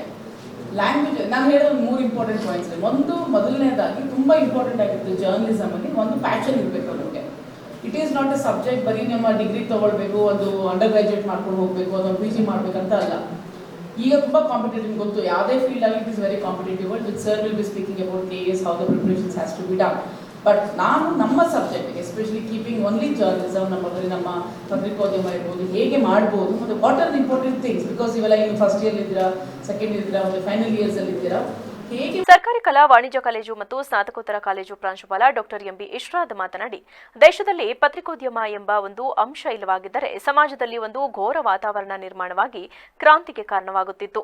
ಖಡ್ಗಕ್ಕಿಂತ ಅರಿತವಾದದ್ದು ಲೇಖನಿ. ರಾಜ್ಯವನ್ನ ಗೆಲ್ಲಲು ಇಂದು ಖಡ್ಗದ ಅವಶ್ಯಕತೆ ಇಲ್ಲ, ಬರೀ ಒಂದು ಲೇಖನಿ ಸಾಕಾಗಿದೆ. ಸಮಾಜದ ಹಲವಾರು ಚಿತ್ರಣಗಳನ್ನು ಬದಲಾಯಿಸುವಂತಹ ಶಕ್ತಿ ಒಂದು ಪತ್ರಿಕೋದ್ಯಮಕ್ಕಿದ್ದು, ಹಾಗೆ ಉದಾಹರಣೆಗಳು ಸಹ ಇದೆ. ಸಮಾಜದ 4ನೇ ಅಂಗವಾಗಿ ಪತ್ರಿಕಾರಂಗ ಕೆಲಸ ಮಾಡುತ್ತಿದ್ದು, ಇಂದು ಪತ್ರಿಕೋದ್ಯಮದಲ್ಲಿ ಕಾರ್ಯನಿರ್ವಹಿಸುತ್ತಿರುವವರು ದಿನಕ್ಕೊಂದು ಸವಾಲುಗಳನ್ನು ಎದುರಿಸುತ್ತಿದ್ದಾರೆ. ಪತ್ರಿಕೋದ್ಯಮ ಇಲ್ಲದೆ ಈ ದೇಶದಲ್ಲಿ ಸ್ವತಂತ್ರ ಚಳುವಳಿಯನ್ನ ನಡೆಸಲು ಸಾಧ್ಯವಾಗುತ್ತಿರಲಿಲ್ಲ. ಸಮಾಜವನ್ನ ತಿದ್ದಿ ಒಂದು ಸುಸ್ಥಿತಿಗೆ ತರಬೇಕಾದ್ರೆ ಅದು ಪತ್ರಿಕೋದ್ಯಮದ ಮೂಲಕವೇ ಸಾಧ್ಯ ಎಂದರು. ಪತ್ರಿಕೋದ್ಯಮ ಇಲ್ಲದೆ ಇರ್ತಾ ಇದ್ರೆ ಸಮಾಜದಲ್ಲಿ ಎಂತಹ ಘೋರ ಆಘಾತಕರವಾದಂತಹ ವಿಚಿತ್ರಗಳು ನಡೀತಾ ಇತ್ತು. ಬಹುಶಃ ಒಂದು ಕ್ರಾಂತಿಗೆ ಕಾರಣವಾಗ್ತಾ ಇತ್ತು, ಏನೋ ಗೊತ್ತಿಲ್ಲ. ಆ ಉದ್ದೇಶವನ್ನು ಇಟ್ಕೊಂಡೆ ಜಾಗತಿಕ ಪ್ರಪಂಚದಲ್ಲಿ ಅನ್ವಯವಾಗುವಂತೆ ಖಡ್ಗಕ್ಕಿಂತ ಹರಿತವಾದದ್ದು ಲೇಖನಿ. ರಾಜ್ಯಗಳನ್ನು ಗೆಲ್ಲೋದಕ್ಕೆ ಖಡ್ಗ ಬೇಕಾಗಿಲ್ಲ. ಇವತ್ತು ಒಂದು ಲೇಖನಿ ಸಾಕು. ಒಂದು ಸಮಾಜದ ಪರಿವರ್ತನೆಗೆ ಇವತ್ತು ಯಾವ ವಿಚಾರಗಳು ಬೇಕಾಗಿಲ್ಲ, ಲೇಖನಿ ಸಾಕು. ರಾಷ್ಟ್ರಗಳನ್ನು ಬದಲಾಯಿಸಿರ್ತಕ್ಕಂತಹ, ರಾಷ್ಟ್ರಗಳ ನಿಲುವುಗಳನ್ನು ಬದಲಾಯಿಸಿರ್ತಕ್ಕಂತಹ, ರಾಷ್ಟ್ರದ ಅಧ್ಯಕ್ಷರುಗಳನ್ನು ಬದಲಾಯಿಸಿರ್ತಕ್ಕಂತಹ, ರಾಜಕೀಯ ವ್ಯವಸ್ಥೆಯ ಚಿತ್ರಣಗಳನ್ನೇ ಬದಲಾಯಿಸಿರ್ತಕ್ಕಂಥ ಕಾರ್ಯಕ್ರಮದಲ್ಲಿ ಪತ್ರಿಕೋದ್ಯಮ ವಿಭಾಗದ ಉಪನ್ಯಾಸಕರಾದ ಎವಿ ರಶ್ಮಿ, ವಾಣಿಜ್ಯ ತೆರಿಗೆ ಇಲಾಖೆ ಸಹಾಯಕ ಆಯುಕ್ತರಾದ ಎಂಬಿ ಚನ್ನಕೇಶವ, ಪತ್ರಾಂಕಿತ ವ್ಯವಸ್ಥಾಪಕರಾದ ಕೆಟಿ ಸತ್ಯಮೂರ್ತಿ, ಪರೀಕ್ಷಾ ನಿಯಂತ್ರಕರು ಕೆಡಿ ಮುರಳೀಧರ್, ಉಪನ್ಯಾಸಕರಾದ ಎಚ್ಸಿ ಭವ್ಯ, ಕೆ ಶ್ರುತಿ ಸೇರಿದಂತೆ ಇತರರು ಭಾಗವಹಿಸಿದ್ದರು. ನಗರದ ಆರ್ಸಿ ರಸ್ತೆಯಲ್ಲಿರುವ ಗಂಧದಕೋಟೆ ಕಾಲೇಜಿನ ಆವರಣದಲ್ಲಿಂದು ಕಾಲೇಜಿನ ಸಾಂಸ್ಕೃತಿಕ ವೇದಿಕೆಯ ವತಿಯಿಂದ ಹಳ್ಳಿ ಸೊಗಟಿನ ಆಟೋಟ ಕಾರ್ಯಕ್ರಮವನ್ನು ಏರ್ಪಡಿಸಲಾಗಿತ್ತು. ಕಾರ್ಯಕ್ರಮದಲ್ಲಿ ಕಾಲೇಜಿನ ಎಲ್ಲಾ ವಿಭಾಗದ ವಿದ್ಯಾರ್ಥಿಗಳು ಭಾಗವಹಿಸಿದರು. ಈ ವೇಳೆ ಕಲಾ ಕಾಲೇಜು ವ್ಯವಸ್ಥಾಪಕರಾದ ಸತ್ಯಮೂರ್ತಿ ಮಾತನಾಡಿ, ಇಂದಿನ ಆಧುನಿಕ ಯುಗದಲ್ಲಿ ವಿದ್ಯಾರ್ಥಿಗಳು ಕೇವಲ ಮೊಬೈಲ್ ಬಳಕೆಗೆ ಮಾರು ಹೋಗಿ ಗ್ರಾಮೀಣ ಸೊಗಡನ್ನು ಮರೆಯುತ್ತಿದ್ದಾರೆ. ಈ ನಿಟ್ಟಿನಲ್ಲಿ ಎಲ್ಲಾ ವಿದ್ಯಾರ್ಥಿಗಳು ಸಕ್ರಿಯವಾಗಿ ಕ್ರೀಡೆಯಲ್ಲಿ ಪಾಲ್ಗೊಳ್ಳಬೇಕು ಹಾಗೂ ದೈಹಿಕವಾಗಿ ಸದೃಢರಾಗಬೇಕೆಂಬ ಉದ್ದೇಶವನ್ನ ಇಟ್ಟುಕೊಂಡು ಈ ಕಾರ್ಯಕ್ರಮವನ್ನು ಆಯೋಜನೆ ಮಾಡಲಾಗಿದೆ ಎಂದರು. ನಮ್ಮ ಸಾಂಸ್ಕೃತಿಕ ವೇದಿಕೆಯ ವತಿಯಿಂದಾಗಿ ಇವತ್ತು ಕಾಲೇಜಿನಲ್ಲಿ ಒಂದು ಹಳ್ಳಿಯ ಸೊಗಡಿನ ಆಟಗಳನ್ನು ಆಡಿಸಬೇಕು. ಇಂದಿನ ಆಧುನಿಕ ಯುಗದಲ್ಲಿ ವಿದ್ಯಾರ್ಥಿಗಳಿಗೆ ಕೇವಲ ಮೊಬೈಲ್ಗಳಲ್ಲಿ ಮತ್ತು ಇಂಟರ್ನೆಟ್ಗಳಲ್ಲಿ ತಲ್ಲೀನರಾಗಿ ಗ್ರಾಮೀಣ ಆಟಗಳು ಮರೆಯಾಗಿ ಹೋಗ್ತಾ ಇದ್ದಾವೆ. ಆ ನಿಟ್ಟಿನಲ್ಲಿ ಎಲ್ಲ ವಿದ್ಯಾರ್ಥಿಗಳು ಕೂಡ ಗ್ರಾಮೀಣ ಆಟಗಳಲ್ಲಿ ತೊಡಗಿಸಿಕೊಳ್ಳುವ ಮೂಲಕವಾಗಿ ಸಕ್ರಿಯವಾಗಿ ತಮ್ಮ ದೈಹಿಕ ಸದೃಢತೆಯನ್ನು ಕಾಪಾಡಿಕೊಳ್ಳೋದ್ರ ಜೊತೆಗೆ ಎಲ್ಲರೂ ಕೂಡ ಇದರಲ್ಲಿ ಭಾಗವಹಿಸಿ ಮತ್ತು ಈ ಆಟವನ್ನು ಯಶಸ್ವಿಗೊಳಿಸುವ ಮೂಲಕವಾಗಿ ಇನ್ನೂ ಕೂಡ ಗ್ರಾಮೀಣ ಆಟಗಳು ಜೀವಂತವಾಗಿದ್ದಾವೆ.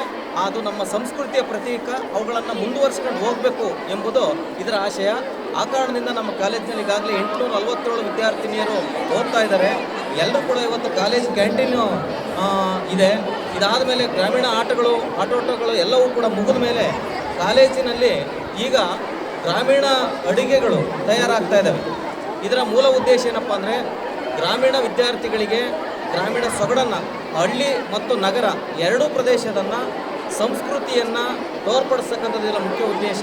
ವಿದ್ಯಾರ್ಥಿಗಳು ಹೆಚ್ಚು ಆಕರ್ಷಣೀಯವಾಗಿ ಅಡುಗೆಗಳಲ್ಲಿ ತೊಡಗಿಸಿಕೊಳ್ತಕ್ಕಂಥದ್ದು. ಈ ಸಂದರ್ಭದಲ್ಲಿ ಕಾಲೇಜಿನ ಪ್ರಾಂಶುಪಾಲ ಮಂಜಯ್ಯ, ಸಾಂಸ್ಕೃತಿಕ ವಿಭಾಗದ ಸಂಚಾಲಕ ಮೋಹನ್ ಕುಮಾರ್, ಡಾಕ್ಟರ್ ಶಿವಕುಮಾರ್ ಇನ್ನಿತರರು ಹಾಜರಿದ್ದರು. ಬೇಲೂರು ತಾಲೂಕಿನ ಅರೇಹಳ್ಳಿ ಹೋಬಳಿಯ ಮಧ್ವಾಪುರ ಹಾಗೂ ಮಾಲೂರು ಗ್ರಾಮದಲ್ಲಿ ಅಕ್ರಮವಾಗಿ ಶೇಖರಿಸಿದ ಸುಮಾರು 80 ಟನ್ ಮರಳನ್ನು ತಹಶೀಲ್ದಾರ್ ಎಂ ಮಮತಾ ಹಾಗೂ ಭೂಗಣಿ ವಿಜ್ಞಾನ ಇಲಾಖೆಯ ವೆಂಕಟೇಶ್ ವಶಪಡಿಸಿಕೊಂಡರು. ಅರೇಹಳ್ಳಿ ಹೋಬಳಿಯ ಮಧ್ವಾಪುರ ಸರ್ವೆ ನಂಬರ್ 29, 30 ಹಾಗೂ ಸರ್ವೆ ನಂಬರ್ 62ರಲ್ಲಿ ಯಗಚಿ ನದಿಯ ಹಿನ್ನೀರಿನಿಂದ ಅಕ್ರಮವಾಗಿ ಸುಮಾರು 80 ಟನ್ ಅಷ್ಟು ಮರಳನ್ನು ಅಕ್ರಮವಾಗಿ ಶೇಖರಿಸಿಡಲಾಗಿದೆ ಎಂಬ ಖಚಿತ ಮಾಹಿತಿ ಮೇರೆಗೆ ತಹಶೀಲ್ದಾರ್ ಎಂ ಮಮತಾ ಸ್ಥಳಕ್ಕೆ ಆಗಮಿಸಿ ಮರಳನ್ನು ವಶಪಡಿಸಿಕೊಂಡರು. ಸುಮಾರು ಬೆಳಗಿನ ಜಾವ 2 ಗಂಟೆಯವರೆಗೂ ಸ್ಥಳದಲ್ಲೇ ಮೊಕ್ಕಾಂ ಹೂಡಿ ವಶಪಡಿಸಿಕೊಂಡ ಮರಳನ್ನು ಪಿಡಬ್ಲ್ಯೂಡಿ ಇಲಾಖೆಗೆ ಸುಪರ್ದಿಗೆ ನೀಡಿದರು. ಈ ಸಂದರ್ಭದಲ್ಲಿ ಕಂದಾಯ ಇಲಾಖೆ ನಿರೀಕ್ಷಕರಾದ ಚಂದ್ರೇಗೌಡ ಹಾಗೂ ಗ್ರಾಮ ಸಹಾಯಕ ಗಿರೀಶ್ ಹಾಜರಿದ್ದರು. ಭಾವೈಕ್ಯತೆ ಭಾರತ ನಿರ್ಮಾಣಕ್ಕೆ ಅಡಿಪಾಯ ಹಾಕಿದ ಮಹನೀಯರಲ್ಲಿ ನಾಸು ಹಾರ್ಡಿಕರ್ ಪ್ರಮುಖರೆಂದು ಬೇಲೂರು ಪುರಸಭಾ ಮಾಜಿ ಅಧ್ಯಕ್ಷೆ ತೀರ್ಥಕುಮಾರಿ ಅಭಿಪ್ರಾಯ ವ್ಯಕ್ತಪಡಿಸಿದರು. ಬೇಲೂರು ಪಟ್ಟಣದ ಹೃದಯ ಭಾಗದಲ್ಲಿನ ಹಾರ್ಡಿಕರ್ ವೃತ್ತದಲ್ಲಿ ಭಾರತ್ ಸೇವಾದಳ ಸಂಸ್ಥಾಪಕ ಅಧ್ಯಕ್ಷ ನಾಸು ಹಾರ್ಡಿಕರ್ ಜನ್ಮದಿನದ ಅಂಗವಾಗಿ ಪುಷ್ಪನಮನ ಸಲ್ಲಿಸಿದ ಬಳಿಕ ಸುದ್ದಿಗಾರರೊಂದಿಗೆ ಮಾತನಾಡಿದ ಅವರು, ಸ್ವಾತಂತ್ರ್ಯ ಸಂಗ್ರಾಮಕ್ಕಾಗಿ ಯುವಕರನ್ನ ಶಿಸ್ತುಬದ್ಧ ಸಂಘಟನೆ ಮೂಲಕ ಸಜ್ಜುಗೊಳಿಸಲು ನಾಸು ಹಾರ್ಡಿಕರ್ ಹಿಂದೂಸ್ತಾನ್ ಸೇವಾದಳವನ್ನ ಮಹಾತ್ಮ ಗಾಂಧೀಜಿಯವರ ತತ್ವಗಳ ಅಡಿ ಸ್ಥಾಪಿಸಿದ್ದರು. ಅನಂತರ ಬೇಲೂರು ಮಹಾಸಮಾವೇಶದಲ್ಲಿ ಹಾರ್ಡಿಕರ್ ಹಿಂದೂಸ್ತಾನ್ ಸೇವಾದಳವನ್ನ ಭಾರತ ಸೇವಾದಳವನ್ನಾಗಿ ರಾಜಕೀಯ ಪಕ್ಷಾತೀತವಾಗಿ ರೂಪಿಸಿ ಮಕ್ಕಳಲ್ಲಿ ಶಿಸ್ತು, ಸಂಯಮ, ದೇಶಭಕ್ತಿ, ಸೇವಾ ಮನೋಭಾವನೆ ಮೂಡಿಸಲು ರೂಪಿಸಿದ್ದಾರೆ ಎಂದ ಅವರು, ಹಾರ್ಡಿಕರ್ ಹಾಕಿಕೊಟ್ಟ ಹಾದಿಯಲ್ಲಿ ಸಾಗಿದಾಗ ಮಾತ್ರವೇ ದೇಶದ ಐಕ್ಯತೆ ಕಾಪಾಡಲು ಸಾಧ್ಯ. ಆದ್ದರಿಂದ ಪ್ರತಿಯೊಂದು ಶಾಲೆಯಲ್ಲಿಯೂ ಸೇವಾದಳ ಘಟಕವನ್ನು ಸ್ಥಾಪಿಸಿ ಮಕ್ಕಳಲ್ಲಿ ದೇಶಪ್ರೇಮ ತುಂಬಿಸಬೇಕೆಂದು ಕರೆ ನೀಡಿದರು. ಸ್ವತಂತ್ರ ದಿನಾಚರಣೆ ಇರ್ಬೋದು, ದೇಶದ ಇವತ್ತು ಯಾವುದೇ ಒಂದು ಕಾರ್ಯಕ್ರಮಗಳನ್ನು ಮಾಡುವಾಗ ಅದರ ಸ್ಟೇಟಸ್ ಮತ್ತು ವಾಟ್ಸಪ್ ಮೊಬೈಲ್ಗಳನ್ನು ಅಂತಹ ಪರಿಸ್ಥಿತಿ ಇವತ್ತು ನಮ್ಮ ಯುವಜನತೆಯಲ್ಲಿ ಬರ್ತಾ ಇದೆ. ಅದೆಲ್ಲ ಹೋಗ್ಲಾಡಿಸ್ಬೇಕು. ನಾವು ದೇಶಭಕ್ತಿನ ಮೂಡಿಸ್ಬೇಕಂದ್ರೆ ಇಂಥ ಕಾರ್ಯಕ್ರಮಗಳಿಗೆ ನಾವು ಯುವಕರನ್ನು, ಶಾಲಾ ಕಾಲೇಜಿನ ಮಕ್ಕಳನ್ನು ಆಸಕ್ತಿ ಬರೋವಂತೆ ಮಾಡಬೇಕು. ಅಂತ ಮಾಡುವಂಥ ಕೆಲಸನ ನಾವೆಲ್ಲರೂ ಸೇವಾದಳದಿಂದ ಮಾಡಬೇಕು. ಮತ್ತು ಸೇವಾದಳದಲ್ಲಿ ಇರೋವಂಥವ್ರು ಸಹ ನಾವು ಇದ್ರ ಬಗ್ಗೆ, ಇವರ ಒಂದು ಹೋರಾಟದ ಬಗ್ಗೆ, ಅವರ ಒಂದು ಜೀವನ ಚರಿತ್ರೆಯ ಬಗ್ಗೆ ನಾವು ಎಲ್ಲರಿಗೂ ಹೇಳಬೇಕು. ನಾವು ಸಾಮಾನ್ಯವಾಗಿ ನೋಡ್ತಾ ಇದ್ವಿ, ಏನೋ ಒಂದು ಯುದ್ಧ ಆಗಿದೆ, ಹಳ್ಳಿಕರ್ ಅಂದರೆ ಯಾರು ಅನ್ನೋದೇ ಸಾಮಾನ್ಯ ನಮಗೆ ಗೊತ್ತಿಲ್ಲ. ಈ ಕಳೆದ ಒಂದು 4-5 ವರ್ಷದಿಂದ ಏನು ನಾವು ಸೇವಾದಳದಲ್ಲಿ ಇರ್ತಾ ಇದ್ದು ಈ ಕಾರ್ಯಕ್ರಮಗಳನ್ನು ಮಾಡೋದ್ರಿಂದ ನಮಗೆ ಅವ್ರ ಬಗ್ಗೆ. ಬೇಲೂರು ತಾಲೂಕು ಶರಣ ಸಾಹಿತ್ಯ ಪರಿಷತ್ತು ಅಧ್ಯಕ್ಷ ಹೆಬ್ಬಾಳು ಹಾಲಪ್ಪ ಮಾತನಾಡಿ, ಬೇಲೂರು ಕನ್ನಡ ಸಾಹಿತ್ಯ ಲೋಕಕ್ಕೆ ಪ್ರಥಮ ಶಿಲಾಸನ ನೀಡಿದ ಹೆಗ್ಗಳಿಕೆಗೆ ಪಾತ್ರವಾಗಿದೆ.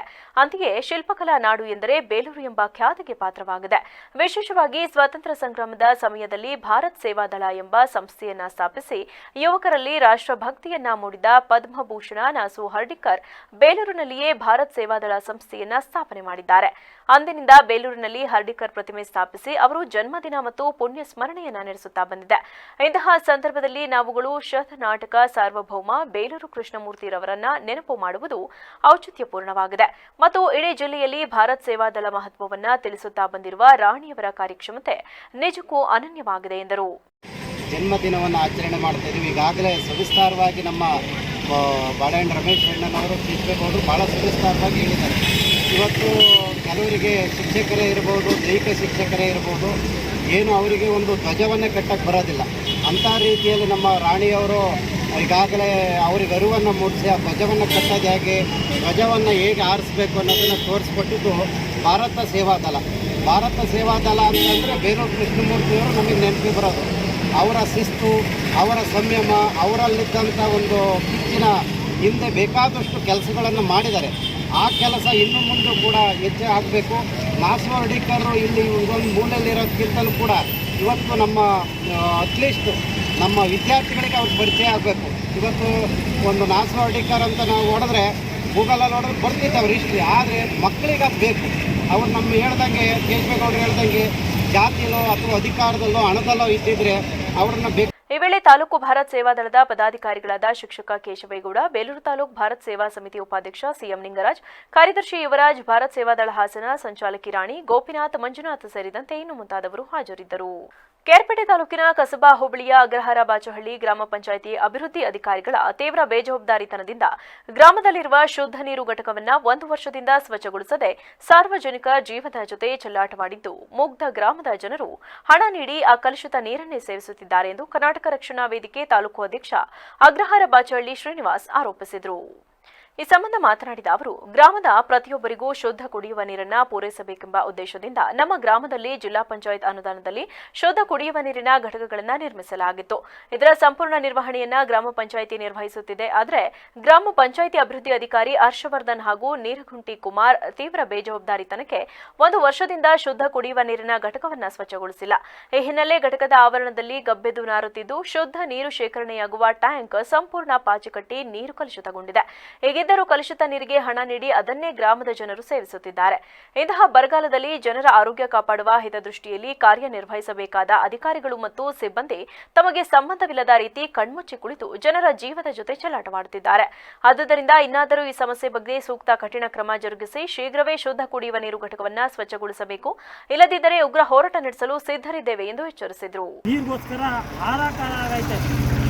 ಸತತವಾಗಿ 1 ತಿಂಗಳಿಂದಲೇ ನೀರಿಂದು ಅಗ್ರಹಾರದಲ್ಲಿ ಪಂಚಾಯತಿಲಿ ಸಮಸ್ಯೆ ಜಾಸ್ತಿ ಆಗೈತೆ. ಒಂದು ಕುಡಿಯೋ ನೀರಿಗೂ ಸಮಸ್ಯೆ ಆಗೈತೆ. ಆದರೆ ಈ ಶುದ್ಧ ನೀರು ಘಟಕ ಅಂತ ಅಗ್ರಹಾರದಲ್ಲಿ ಮಾಡಿದ್ದಾರೆ. ಇಲ್ಲೊಬ್ಬ ವಾಟರ್ ಮ್ಯಾನು ಕುಮಾರ ಅನ್ನೋನು 1 ವರ್ಷದಿಂದವ ಈ ಡ್ರಮ್ನೇ ನಾನು ಕ್ಲೀನ್ ಮಾಡಿಲ್ಲ ಅಂತ PDO ಅಧ್ಯಕ್ಷರು ಸದಸ್ಯರುಗಳ ಮುಂದೆನೇ ಹೇಳ್ತಾನೆ. ಇದು ಯಾವ ಮಟ್ಟಕ್ಕೆ ಬಂದೈತೆ ಅಂತ ಅಂದರೆ ಈ ಪಂಚಾಯತಿ ಅಗ್ರಹಾರ ಪಂಚಾಯತಿ ನೀವೇ ನೋಡಿ, ಎಲ್ಲ ವಿಡಿಯೋ ಮಾಡಿದ್ದೀನಿ, ಫೋಟೋಸು ಎಲ್ಲ ಇದು ಮಾಡಿದ್ದೀನಿ. ಆದ್ರೂ ಈ PDO ಇವೇನು ಬಿಲ್ ಕಲೆಕ್ಟ್ರು ಈ ವಾಟರ್ ಮ್ಯಾನ್ ಇದ್ದಾರಲ್ಲ ಒಬ್ಬರು ಸ್ಪಂದಿಸ್ತಾ ಇಲ್ಲ.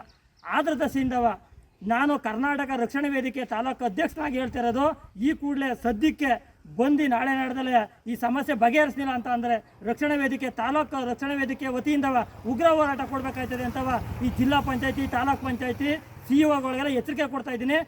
ಕೂಡಲೇ ಬಂದು ನೋಡಿ ಪರಿಶೀಲನೆ ಮಾಡಿ ಸರಿಪಡಿಸಲಿಲ್ಲ ಅಂತ ಅಂದರೆ ಮುಂದೊಂದಿನ.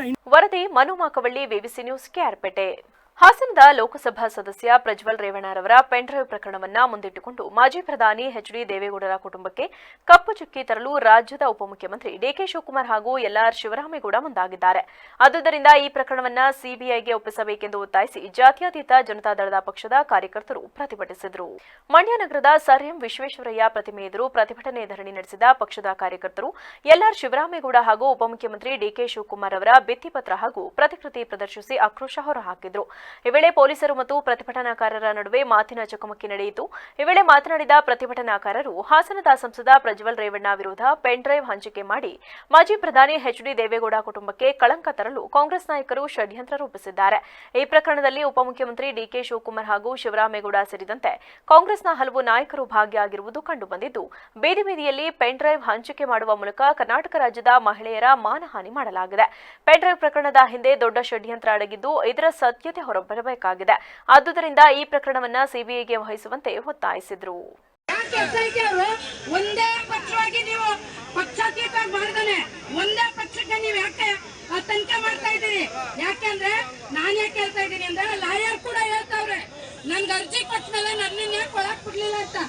ಈಗ 13 ವರ್ಷದಲ್ಲಿ ಆಗಿರುವಂತ ಸಂತ್ರಸ್ತೆ ಹೇಳಿಕೆ ಕಟ್ಕೊಂಡು ಇವತ್ತು ಅಡುಗೆ ಮನೆ, ಸ್ಟೋರ್ ರೂಮು, ಅವ್ರ ಮಲ್ಗಿರೋ ರೂಮು ಅಲ್ಲೆಲ್ಲ ಹೋಗಿದ್ದೀರಲ್ಲ, ಏನ್ ಕಂಡಿಡಿಕಾಗುತ್ತೆ ನಿಮ್ಗೆ ಅಲ್ಲಿ? ಆವತ್ತಿನ ಮಂಚ, ಆವತ್ತಿನ ಹಾಸಿಗೆ, ಆವತ್ತಿನ ರಗ್ಗು ಎಲ್ಲ ಈಗ ಸಿಕ್ಕುತ್ತಾ? ಅವ ಅಮ್ಮ ಹಾಕಿದ ಬಟ್ಟೆ ಸಿಕ್ಕುತ್ತಾ? ಅವನ ಹಾಕಿದ ಬಟ್ಟೆ ಸಿಕ್ಕುತ್ತಾ? ಯಾವ ಸಿಕ್ಕುತ್ತೆ? ಯಾವ ತನಿಖೆ ಮಾಡ್ತೀರಿ ನೀವು? ಹಂಗೆ ಇರ್ಬೇಕು. ಇದನ್ನ ನಾವು ಕೇಳೋದಿಲ್ಲ. ರಮೇಶ್ ಜಾರಕಿಹೊಳಿ ಇದರಲ್ಲಿ ಆ ಹುಡುಗಿಗೆ ಕೋರ್ಟ್ ಈ ಪ್ರಶ್ನೆ ಎಲ್ಲ ಕೇಳಿ, ಈ ಕೋರ್ಟ್ ಎಲ್ಲನೂ ಕೇಳಿತ್ತು.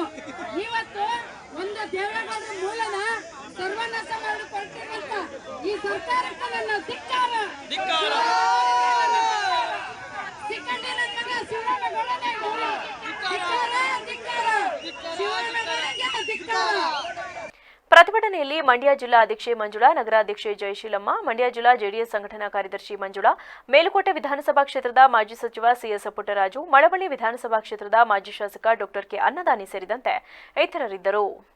ವರದಿ T A Shashikant, VVC news, Mandya. Lok Sabha ಚುನಾವಣೆ 2ನೇ ಹಂತದ ಮತದಾನ ಜರುಗಿದ್ದು ಮತದಾರರು ಬಿರುಸಿನಲ್ಲಿ ಮತದಾನ ಮಾಡಿದರು. ಮತದಾನ ಪ್ರಕ್ರಿಯೆ ಬೆಳಗ್ಗೆ 7 ಗಂಟೆಗೆ ಆರಂಭವಾಗಿದ್ದು ಅಹಿತಕರ ಘಟನೆಗಳು ನಡೆಯದಂತೆ ಮತಗಟ್ಟೆಗಳಲ್ಲಿ ಪೊಲೀಸ್ ಭದ್ರತೆಯನ್ನು ಏರ್ಪಡಿಸಲಾಗಿತ್ತು. ಮತಗಟ್ಟೆಗಳಲ್ಲಿ ಭರಪೂರ ಸೌಲಭ್ಯ ಒದಗಿಸಿದ್ದು ಮತದಾರರು ಮತದಾನದಿಂದ ದೂರ ಉಳಿಯಬಾರದೆಂದು ಮತಗಟ್ಟೆಗಳಲ್ಲಿ ಮತದಾರ ಸ್ನೇಹಿ ಸೌಲಭ್ಯ ಏರ್ಪಡಿಸಲಾಗಿತ್ತು. ಎಲ್ಲೆಡೆ ಬೇಸಿಗೆ ಬಿಸಿಲಿನ ಕಾರಣ ಕುಡಿಯುವ ನೀರು, ನೆರಳು, ಜ್ಯೂಸ್, ಕುಳಿತುಕೊಳ್ಳಲು ಕುರ್ಚಿ, ವಿಶೇಷ ಚೇತನರಿಗೆ ವಿಶೇಷ ಸವಲತ್ತು ಕಲ್ಪಿಸಲಾಗಿತ್ತು. ಕೊಪ್ಪಳ ಲೋಕಸಭಾ ಕಾಂಗ್ರೆಸ್ ಅಭ್ಯರ್ಥಿ ರಾಜಶೇಖರ ಹಿಟ್ನಾಳ್ರವರು ತಮ್ಮ ಸ್ವಗ್ರಾಮವಾದ ಹಿಟ್ನಾಳ ಗ್ರಾಮದಲ್ಲಿ ಮತದಾನ ಮಾಡಿದರು. ಕೊಪ್ಪಳ ಲೋಕಸಭಾ ಬಿಜೆಪಿ ಅಭ್ಯರ್ಥಿ ಡಾ ಬಸವರಾಜ ಕ್ಯಾವಟರ ಹಾಗೂ ಅವರ ತಂದೆ ಮಾಜಿ ಶಾಸಕ ಕೆ ಶರಣಪ್ಪರೊಂದಿಗೆ ತಂದೆ ಮಗ ಇಬ್ಬರು ಮತಗಟ್ಟೆಗೆ ಆಗಮಿಸಿ ಮತ ಚಲಾಯಿಸಿದರು. ಜಿಲ್ಲಾ ಕಾಂಗ್ರೆಸ್ ಅಧ್ಯಕ್ಷ ಅಮರೇಗೌಡ ಬಯ್ಯಾಪುರ ಕೃಷ್ಣಗಿರಿ ಕಾಲೋನಿಯ ಮತಗಟ್ಟೆಯಲ್ಲಿ ಸತಿಪತಿಗಳು ಮತದಾನ ಮಾಡಿದರು. ಯಲಬುರ್ಗಾ ತಾಲೂಕಿನ ತರಲಕಟ್ಟಿ ಸಂಖ್ಯೆ 99ರ ಮತಗಟ್ಟೆಯಲ್ಲಿ ವಿದ್ಯುನ್ಮಾನ ಮತಯಂತ್ರ ಮತದಾನದ ವೇಳೆ ಕೈಕೊಟ್ಟಿದ್ದ ಕಾರಣ 45 ನಿಮಿಷಗಳ ಕಾಲ ಮತದಾನ ಸ್ಥಗಿತಗೊಂಡಿತು. ಒಟ್ಟಾರೆ ಜಿಲ್ಲೆಯಲ್ಲಿ ಬಹುತೇಕವಾಗಿ ಮತದಾನ ಶಾಂತಿಯುತವಾಗಿ ಚುನಾವಣೆ ಜರುಗಿತು. ವರದಿ ಶ್ರೀಕಾಂತ್ ಗೌಡ, ಮಾಲಿಪಾಟೀಲ್, ವಿವಿಸಿ ನ್ಯೂಸ್, ಕೊಪ್ಪಳ. ಭಾರತ ದೇಶದ ಒಂದು ಒಳ್ಳೆಯ ಸಂವಿಧಾನವನ್ನು ಕೊಡುವುದರ ಮೂಲಕ ಪ್ರಜಾಪ್ರಭುತ್ವದ ವ್ಯವಸ್ಥೆಗೆ ಗಟ್ಟಿಮುಟ್ಟಾದ ಒಂದು ತಳಹದಿಯನ್ನು ಹಾಕಿರ್ತಕ್ಕಂಥದ್ದು. ಈ ಒಂದು ಮತದಾನ ಗೌಪ್ಯವಾಗಿದ್ದು ಎಲ್ಲರೂ ಕೂಡ ಚಲಾಯಿಸ್ತಕ್ಕಂಥದ್ದು ಅಂದಾಗ ಮಾತ್ರ ಇವತ್ತು ಒಂದು ಒಳ್ಳೆಯ ಪ್ರತಿನಿಧಿ, ಒಂದು ಒಳ್ಳೆಯ ಪಕ್ಷವನ್ನು ಆಯ್ಕೆ ಮಾಡಲಿಕ್ಕೆ ಸಾಧ್ಯ ಆಗ್ತದೆ. ಡಾಕ್ಟರ್ ಅಂಬೇಡ್ಕರ್ ಅವರು ಏನಾದರೂ ಪ್ರಜಾಪ್ರಭುತ್ವದ ವ್ಯವಸ್ಥೆಯಲ್ಲಿ ಇದು ಒಳ್ಳೆಯ ಕೆಲಸ ಆಗಬೇಕಾಗಿದ್ದರೆ ಮತದಾನದ ಡಬ್ಬಿಗಳು ಮಾತನಾಡಬೇಕು ಅನ್ನುವ ಮಾತನ್ನು ಕೂಡ ಹೇಳಿದರು. ಆ ಮತದಾನದ ಡಬ್ಬಿಗಳು ಮಾತಾಡೋದಲ್ಲ, ಆ ಡಬ್ಬಿಯಲ್ಲಿ ಹಾಕ್ತಕ್ಕಂಥ ಮತಗಳು ಏನಿದ್ದಾವಲ್ಲ ಅವು ಒಂದು ಒಳ್ಳೆಯ ಕೆಲಸಕ್ಕಾಗಿ ಒಳ್ಳೆಯವರಿಗೆ ಆಗಿ ಹಾಕಿದಾಗ ಮಾತ್ರ ಅದು ಒಂದು ಅರ್ಥಪೂರ್ಣವಾದಂಥ ಒಂದು ವ್ಯವಸ್ಥೆ ಆಗ್ತದೆ. ಸರ್, ನಿಮ್ಮ ಪಕ್ಷದ ಅಭ್ಯರ್ಥಿ ಎಷ್ಟು ಮತಗಳಿಂದ ಗೆಲುವು ಸಾಧಿಸಬಹುದು ಸರ್? ನಮ್ಮ ಪಕ್ಷದ ಅಭ್ಯರ್ಥಿ 1 ಲಕ್ಷ.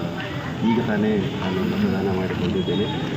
ಬರೋದಕ್ಕಿಂತ ಮುಂಚೆ ಹಲವು ಮತಗಟ್ಟೆಯಲ್ಲಿ ವಿಸಿಟ್ ಮಾಡಿ ಬಂದಿರೋದು. ಯುವಕರು ಅತಿ ಹೆಚ್ಚಿನ ಸಂಖ್ಯೆಯಲ್ಲಿ ಇವತ್ತು ಒಂದು ಉತ್ಸಾಹವನ್ನು ತೋರಿಸ್ತಾ ಇದ್ದಾರೆ. ಬಟ್ ಕಳೆದ 45 ದಿನದಿಂದ ಏನು ಪ್ರಚಾರ ನಡೀತಾ ಇದೆ, ಜನ ಏನು ತೀರ್ಮಾನ ಮಾಡಿದ್ದಾರೆ ನರೇಂದ್ರ ಮೋದಿಯವರನ್ನು 3ನೇ ಬಾರಿಗೆ ಪ್ರಧಾನಮಂತ್ರಿ ಮಾಡಬೇಕು ಅಂತೇಳಿ, ಅದಕ್ಕೋಸ್ಕರ ಇವತ್ತು ಈ ದಿನಗೋಸ್ಕರ ಜನ ಎಲ್ಲ ಕಾಯ್ತಾಯಿದ್ರು. ಇವತ್ತು ನಾನು ವಿಸಿಟ್ ಮಾಡಿದಂಥ ಎಲ್ಲ ಮತಗಟ್ಟೆಯಲ್ಲಿ ಒಂದು ಹಬ್ಬದ ವಾತಾವರಣ, ಉತ್ಸಾಹ ಕಾಣ್ತಾ ಇದೆ ಅಂತ ಹೇಳ್ತೀನಿ. ಸೊ ಅಧಿಕ ಮತಗಳಿಂದ ಆರಿಸ್ಬರ್ತೀನಿ ಅಂತ ಹೇಳ್ತೀನಿ. ಯಾಕಂದರೆ ಕಳೆದ 3 ಚುನಾವಣೆಯಲ್ಲಿ ಭಾರತೀಯ ಜನತಾ ಪಕ್ಷ ಆರಿಸಿ ಬಂದಿದೆ. ಆ 3ಗಿಂತಲೂ ಹೆಚ್ಚಿನ ಬಹುಮತದಲ್ಲಿ ಆರಿಸ್ಬರ್ತೀನಿ. ಬಟ್ ಜನರ ಸ್ಪಂದನೆ, ಜನರ ಒಂದು ಉತ್ಸಾಹನೂ ಅದೇ ಥರ ಇದೆ ಅಂತ. ಸರ್, ಈಗ JDS ಮೈತ್ರಿ ಮಾಡ್ಕೊಂಡಿದ್ದೀರಲ್ಲ? ಚಾಮರಾಜನಗರ ಜಿಲ್ಲೆಯ ಕೊಳ್ಳೇಗಾಲ ತಾಲೂಕಿನ ಪಟ್ಟಣದಲ್ಲಿ ಹೃದಯವಂತ ಬಳಗದ ವತಿಯಿಂದ ಕೊಳ್ಳೇಗಾಲ ಸ್ವಾಭಿಮಾನಿ ಚಕ್ರವರ್ತಿ ದಲಿತ ಸೂರ್ಯ ಸಂಸತ್ ಸದಸ್ಯರಾದ ದಿವಂಗತ ವಿ ಶ್ರೀನಿವಾಸ್ ಪ್ರಸಾದ್ ರವರ ನುಡಿನಮನ ಕಾರ್ಯಕ್ರಮವನ್ನು ಹಮ್ಮಿಕೊಳ್ಳಲಾಗಿತ್ತು. ಪಟ್ಟಣದ ಕೆಯುಸಿ ಸಭಾಂಗಣದಲ್ಲಿ ಏರ್ಪಡಿಸಿದ ಕಾರ್ಯಕ್ರಮವನ್ನು ಉದ್ಘಾಟಿಸಿ ಮಾತನಾಡಿದ ಕೆಪಿಸಿಸಿ ರಾಜ್ಯ ಕಾರ್ಮಿಕ ಘಟಕದ ಕಾರ್ಯದರ್ಶಿ ದಿವಂಗತ ಶ್ರೀನಿವಾಸ್ ಪ್ರಸಾದ್ ಮತ್ತು ಆರ್ ಧ್ರುವನಾರಾಯಣ್ ಅಮೂಲ್ಯ ರತ್ನಗಳು. ಶ್ರೀನಿವಾಸ್ ಪ್ರಸಾದ್ ದಲಿತರ ಅಭಿವೃದ್ಧಿಗಾಗಿ ಹಾಗೂ ಹಿಂದುಳಿದ ವರ್ಗಗಳ ಎಲ್ಲಾ ಸಮುದಾಯದ ಅಭಿವೃದ್ಧಿಗಾಗಿ ಸ್ಪಂದಿಸಿದ ಏಕೈಕ ನಾಯಕರು ಎಂದರು. ನಾವು ಅವರು ಒಂದು 10% ನಾವು ವಹಿಸಿಕೊಂಡು ನಮ್ಮ ಜನಗಳಿಗೆ ಹಿಂದುಳಿದ ವರ್ಗದವರಿಗೆ ನಮ್ಮ ದಲಿತರಿಗೆ ಏನಾದರೂ ಒಂದು ನ್ಯಾಯ ಮಾಡ್ತೀನಿ ಅಂದರೆ ಅವರು 10% ಮಾಡಿಕೊಂಡ್ರೆ ನಮಗೆ ನಿಜವಾಗ್ಲೂ ನಮ್ಮ ಜೀವನ ಪಾವನ ಆಗುತ್ತೆ ಅಂತ ನಾನು ಹೇಳಬೇಕು ಇಷ್ಟಪಡ್ತೀನಿ. ಆಗ ಒಂದೊಂದೇನು ಅಂತ ಹೇಳಿ ನನಗೆ ಗೊತ್ತು, ಎಲ್ಲ ನಮ್ಮ ದಲಿತ ಸಮಾಜದವರು ಹಾಗೂ ಹಿಂದುಳಿದ ವರ್ಗದ ಸಮಾಜದವರಿಗೆ ಒಂದು ಆಧಾರ ಅವರಿಗೆ ಒಂದು ನೋವಿನ ಸಂದರ್ಭ ಶ್ರೀನಿವಾಸ ಸಾಹೇಬರು ಪ್ರಸಾದ್ ಸಾಹೇಬರು ಅಂದ್ಕೊಂಡಿರೋದು. ಅದರ ಒಂದು ಹೇಳ್ತೀನಿ, ಈ ನೋವನ್ನೇ ನೀವು ಶಕ್ತಿಯಾಗಿ ಮಾಡ್ಕೋಬೇಕಲ್ಲ. ಆ ನೋವನ್ನೇ ಶಕ್ತಿಯಾಗಿ ಮಾಡಿಕೊಂಡು ನಾವು ಚೆನ್ನಾಗಿ ನಮ್ಮ ಜೊತೆ ಇರೋರಿಗೆ, ನಮ್ಮ ಜೊತೆ ಯಾರೇ ನಮ್ಮ ಜೊತೆ ಸಂಘಟನೆಗಳಾಗಿರ್ತಾರೆ ಅವರೆಲ್ಲ ಒಂದು ಶಕ್ತಿಯನ್ನು ಕೊಡಲಿಕ್ಕೆ ಪ್ರಯತ್ನ ಪಡಬೇಕು. ಶಕ್ತಿಯಾಗಿ ಕೊಟ್ಟು ನಾವು ಅವರಿಗೆ ಒಂದು ದಾರಿದೀಪವಾಗಿ ನಿಲ್ಲಬೇಕಿರ್ತದೆ. ಇವಾಗ ಒಂದು ದಾರಿದೀಪ ನಾವು ಪಾಲಿಸಬೇಕು. ನಮ್ಮ ಜೊತೆ ಇರೋರಿಗೆ ನಮ್ಮ ಮುಂದಿನ ಪೀಳಿಗೆಗೂ ಮುಂದಿನ ಪೀಳಿಗೆಗೂ. ರಾಜ್ಯ ಉಪ್ಪಾರ ಅಭಿವೃದ್ಧಿ ನಿಗಮದ ಮಾಜಿ ಅಧ್ಯಕ್ಷ ಮಧುವನಹಳ್ಳಿ ಶಿವಕುಮಾರ್ ಮಾತನಾಡಿ, ಶ್ರೀನಿವಾಸ್ ಪ್ರಸಾದ್ ಅವರು ದೀನದಲಿತರು, ಹಿಂದುಳಿದ ವರ್ಗಗಳ ಅಭಿವೃದ್ಧಿ ಬಗ್ಗೆ ಕಳಕಳಿ ಹೊಂದಿದ್ದರು. ಅವರು ಚಾಮರಾಜನಗರ ಜಿಲ್ಲೆ ಅಭಿವೃದ್ಧಿ ಬಗ್ಗೆ ನೀಡಿದ ಕೊಡುಗೆ ಅಪಾರ. ಇಂದು ಹೃದಯವಂತರ ಬಳಗದ ವತಿಯಿಂದ ಮಹಾನ್ ನಾಯಕರಿಗೆ ನುಡಿನಮನ ಅರ್ಪಿಸುವುದರ ಜೊತೆಗೆ ಅವರನ್ನ ಸ್ಮರಿಸುವ ಕೆಲಸ ಮಾಡುತ್ತಿರುವುದು ಬಹಳ ಹೆಮ್ಮೆಯ ಸಂಗತಿ ಎಂದರು.